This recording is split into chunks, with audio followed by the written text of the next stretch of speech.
দিলাম বাবা, আমি তোমার কথা রাখবো। আমি সৎ পথে আমার বাজারে যে দোকানটা আছে না, ওই দোকানের সৎ পথের ইনকাম দিয়ে আমি সংসার চালাচ্ছি। ওদের ঠিক মতো ভরণ পোষণ দিতে কষ্ট হয়ে যায়, তারপরও আমি সন্তুষ্ট। তোরা খুশি তো আমি খুশি। এই জগতে হে গরিবের কেউ তো ভালো বাসে না,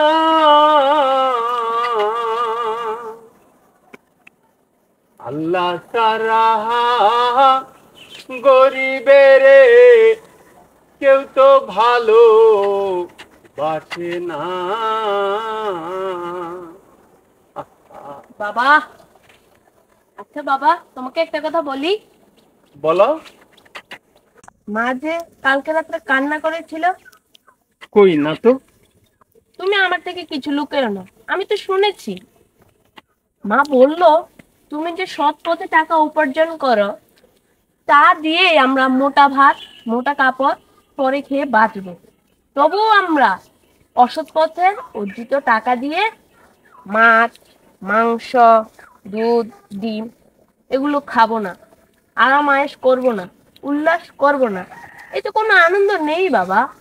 কিন্তু তা তো বুঝলাম। কিন্তু না বাবা, আমারও এক কথা।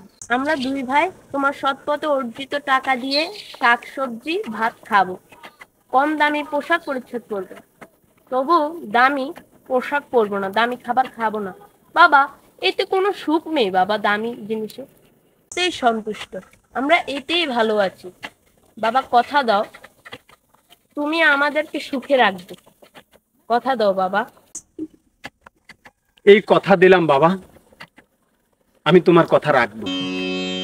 আমি সৎ পথে আমার বাজারে যে দোকানটা আছে না, ওই দোকানের সৎ পথের ইনকাম দিয়ে আমি সংসার চালাচ্ছি। ওদের ঠিক মতো ভরণ পোষণ দিতে কষ্ট হয়ে যায়, তারপরও আমি সন্তুষ্ট। তোরা খুশি তো আমি খুশি। আমি জানি বাবা, অন্যের বিষয় বিপত্তি, টাকা পয়সা, অর্থ সম্পদ, এগুলার প্রতি আমার লোভ নেই। আমি এগুলাতে হাই হুতাশ করে কোনো লাভ নেই বাবা। তুই যে কথা আজকে বলেছিস আমার প্রাণ ভরে গেছে বাবা, আমি খুব খুশি। চল এখন আমরা এই মুক্ত আকাশে সুন্দরভাবে ঘুরে ফিরে আমরা হাওয়া খাবো। চল। চলো বাবা।